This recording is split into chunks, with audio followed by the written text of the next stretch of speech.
Hey guys, it's me, Miss Cahill. I'm here to read chapters 5 and 6 of Shouting at the Rain to you. All right, here we go. Chapter 5 Olive Oil. Our neighborhood is at the end of a dirt road that most people think is a driveway. It's lollipop shaped, with the road being the stick that leads to a circle of 4 houses, 3 that are lived in, and 1 that's been empty for years. We have shade all year from scrub pines that look like the crooked trees in a Dr. Seuss book. But in the middle of the circle is a regular pine tree that towers over everything else. It's called Olive's tree, after one of our neighbors. Though I don't know why, other than that she loves it and it's been here longer than any of us. Finally, there is a sign as you enter our little neighborhood that says no dumping. And as you leave, a faded, moldy sign reads thank you. Grammy says it means thank you for having visited. Olive says it means for thank you for leaving. Now Olive is standing at our door. Olive Tinsley reminds me of a hurricane, spinning and storming and gaining strength as she barrels forth. But like the eye of the storm, she has times when she is calm, even sunny. On Olive's stormy days, Grammy says we need to be extra good to her. That she's had a lot of stress and a lot of sadness and loss. But Olive doesn't seem sad to me. She just seems angry. When I open the door, I can tell by the shape of her mouth that it's a stormy day. Is your Grammy at home? Grammy gets up from her puzzle and steps next to me. Hello there, Olive. Beautiful evening, she says like she's letting Olive know. We have to do something about Henry, she spits. This time he's gone too far. What? I wonder. Gone too far? Henry? Did you see what he's done? Well, jeepers crow, Olive, Grammy says. With Esme off caring for her father and him working full-time and taking care of Ruby by himself, I can't imagine he's had time to do anything that would cause him any harm. Come see with your own eyes, then.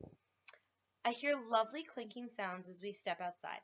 Mrs. Tinsley points up into a tree in Henry's yard and snaps. Look at that! I think he's lost his mind for real this time. Why would anyone do such a crazy thing? Esme Lasco's silver spoons are hanging in the tree, tied there with a white string. The tinkling sounds are the spoons hitting each other in the breeze. I think it's beautiful, I say. Olive holds up her finger and opens her mouth to talk. Grammy steps forward. Now, Olive, quit sputtering. Every pancake has 2 sides.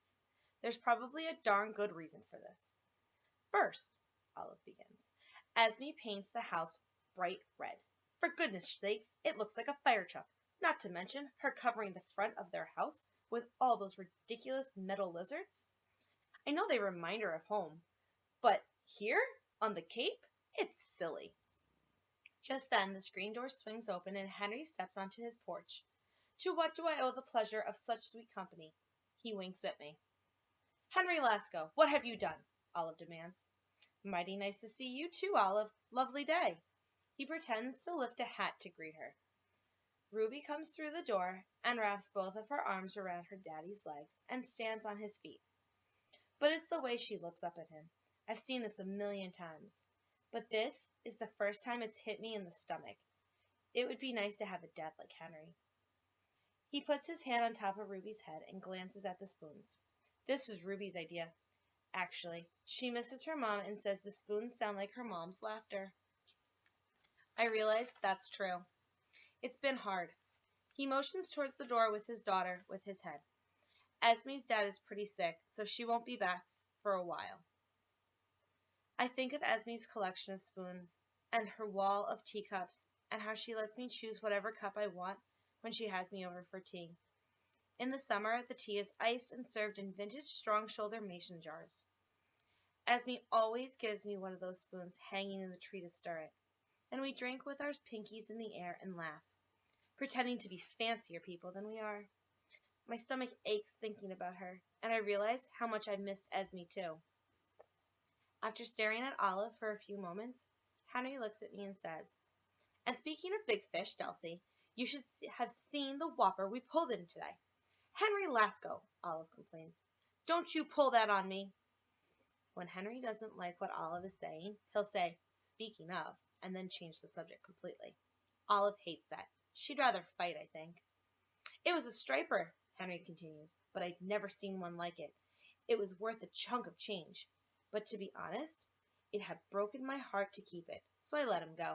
Henry, you didn't, Grammy says. I know. Don't tell Esme. But, he's lived such a long time, I didn't feel like I had the right to put him on someone's plate. He rolls back with his heels a bit. Actually, he would have filled a lot of plates. That's a bunch of hooey, Olive snaps. What kind of fisherman are you? Poor Joseph McHill is probably shaking his head up there in heaven, having left you his boat when God took him. Henry and I lock eyes, and he winks at me again. Papa Joseph would have found a way to save that beautiful fish and make money. He looks up and takes a breath. Every day as I head out of Chatham Harbor, I look to the sky and I thank Joseph for leaving me the Reel of Fortune. It's the best boat on the Cape. Henry steps towards me and messes my hair a bit. Aw, he was a good man and a good friend, your papa was. I miss him too. Olive starts talking about the spoons, but Henry interrupts her. Speaking of Ruby, we better get back inside. He leaves, chuckling to himself. When Henry's door closes, Grammy takes a deep breath, staring at his house. You're absolutely right, Olive, Grammy says. Something must be done. Olive gives Grammy one big satisfied nod. Finally, some sense. I know just the thing. Henry needs a bit of baked goods, Grammy says with a grin. Maybe some brownies. Or some of that blueberry pie he likes. She turns to me. What do you think, Delcy? What? Olive stammers. That won't solve a thing. What about the spoons?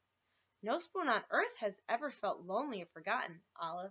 But Henry, we must remind him and Ruby that we are their neighbors and friends. She leans forward and looks her in the eye. And Olive, aren't you just the sweetest thing to bring this to our attention? Well, that's not exactly... Grammy interrupts her. You could help us bake, Olive. Well, I don't know. I have a lot of things to do. Well, if you change your mind, don't hesitate to give us a yell now. Olive has that look about her, like she wants to come, but she won't let herself. I also know that while we're baking, Grammy will send me over to borrow something we don't even need, to give Olive another chance to come. I smile to myself. Grammy's always saying that when people throw rocks, you can either build walls or bridges. Grammy has always been a bridge builder. Chapter 6, Lightning Boy. When I show up at Seaside the next day, Brandy is sitting on the kitchen counter talking to her mom. Hey, Dells, she greets me, wiping her chin as the strawberry juice runs down it. I notice her fingernails, bright blue. Her toenails are red. I glance at her mom, same colors. It looks like the mani-pedi went well, I say. My smile makes me feel like my face will crack, and I feel guilty. You're not supposed to feel jealous of a friend, are you? Brandy turns back toward the counter so I can't see what she's doing. Then she spins around wearing new sunglasses. Aviators, I think. You like? She asked. We got them yesterday. Yeah, they're cool, I say. Surprise! She yells, pulling out a second pair. We got some for you, too. Then all of a sudden I'm happy. Happy they thought of me when they were out. Thanks! I smile and slip them on my face. And I like the way they look in the reflection of her glasses. I like the way they make me feel, too. We high-five. I turn. Thank you, Mrs. Feister, I say. They're really cool. You're very welcome, Delcy. Brandy seemed to think you two had to have matching ones. She turns back to the counter, laughing. Brandy and I head outside wearing our sunglasses and sit at one of the picnic tables. The new guy in charge of taking care of the place is fixing the lid on one of the grills. He nods at us. Grammy told me about him. She said that he seems to be able to fix anything that either God or man has made, but he isn't one for conversation. I turn to Brandy, pushing my glasses up on my nose. So, what should we do? You want to build a sandcastle with a moat? See how long that castle can last? The deepest moat in Cape history? She looked at her nails. I can't dig in the sand with a new manicure, she tells me. Well, we could go clamming. She shakes her head. Too messy. Too messy? That's something I've never heard from Brandy before. Wait, I know. Let's make a new fairy house. Are you kidding? What? It would be fun, I say.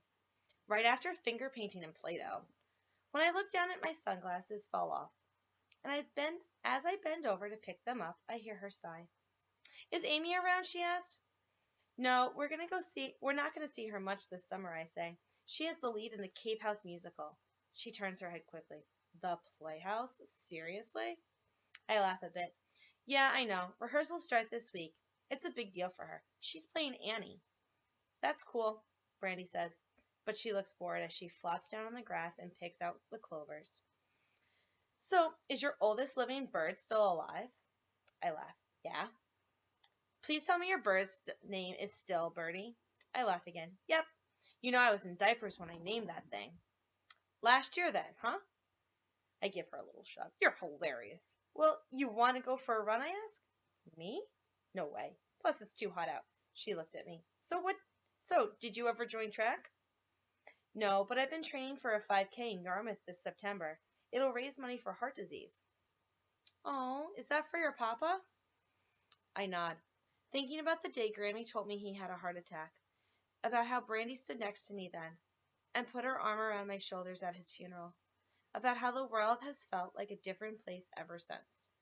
I look out at the clouds forming over the ocean. I can tell that rain is coming. Brandy tickles my feet. Are you wearing shoes now that you can run more? Nope. I do everything possible to avoid shoes. She looks at my feet more closely. Ew, your feet look like they were in a knife fight. You walk over glass or what? Probably, I tell her. But I don't remember feeling anything. Well, you're braver than me. I love my sneakers. Do you still sleep with them on? She gives me a little shove. That was forever ago. 4th grade wasn't that long ago. Now, that's weird, admit it. No way, never. Then she looks at me over her sunglasses. So what's the plan? Should we go for a swim? We have new boogie boards. I look back over the ocean. We can't go swimming, I say. A storm is coming in. The weather says cloudy, but no rain. I realize that I forgot to check our weather station at home today, but I'm pretty sure I'm still right. No rain is coming. Those I can't read the word sometimes. The clouds. Besides, can't you smell it? Smell it? Yeah, smell it. Seriously, you don't smell the rain? It's beautiful. I think you've baked your brain in the sun. That's what I think. Soon a light rain begins to fall, and Mr. Feister yells, Oh no! Girls, please run down to the beach and collect my towels. Brandy looks at me like I have special powers, and we leap up. By the time we've taken just 3 steps, the rain has started to come down like God pulled the plug on his bathtub. You were so right, Brandy yells as she runs. We laugh, running across the grass as tiny water bombs drop from the sky. The rain doesn't just fall. It's driven, carried by the winds out over the sea. The dark clear clouds flicker like heaven is about to lose power. At the top of the stairs I spot some sheet lightning in the distance, which is one of my favorite kinds. I stop to count so I know how far away the storm is. 5 seconds in between seeing the lightning and hearing the thunder means it's 1 mile away. As my counting reaches 5, the thunder cracks and rumbles above, shooting vibrations through the wooden steps. The storm is 1 mile away. Brandy squeals, running down the steps. I follow. She scurries around gathering towels and flinging them over her shoulder. But I'm stuck in place, staring at a boy wearing a black jeans and a long-sleeved black t-shirt, even though it's the summer. He's standing at the water's edge. He's looking out over the ocean. Hey! I yell. It's dangerous to have your feet in the water during a lightning storm. Dels, come on, Brandy yells at me, bolting up the stairs in a frenzy. There's a flash. Then I count. After 4 seconds, the crack of thunder sounds like a giant breaking the sky in 2. The storm is closer. Hey, I yell to the boy. Did you hear me? Get out of the water. The boy lifts 1 foot and steps back. He never turns around to look at me, and I'm tempted to go over to see his face. Brandy yells, Delcy, what are you doing? Come on. I spin on 1 foot and run with her. With every step, my brain's asking another question about the boy, dressed completely in black, who stands at the water's edge in the middle of a lightning storm. So guys, those were chapters 5 and 6. I made a mistake at one point and I started to get stuck on a word. But when you do that, when you're reading, especially reading for pleasure, just keep going.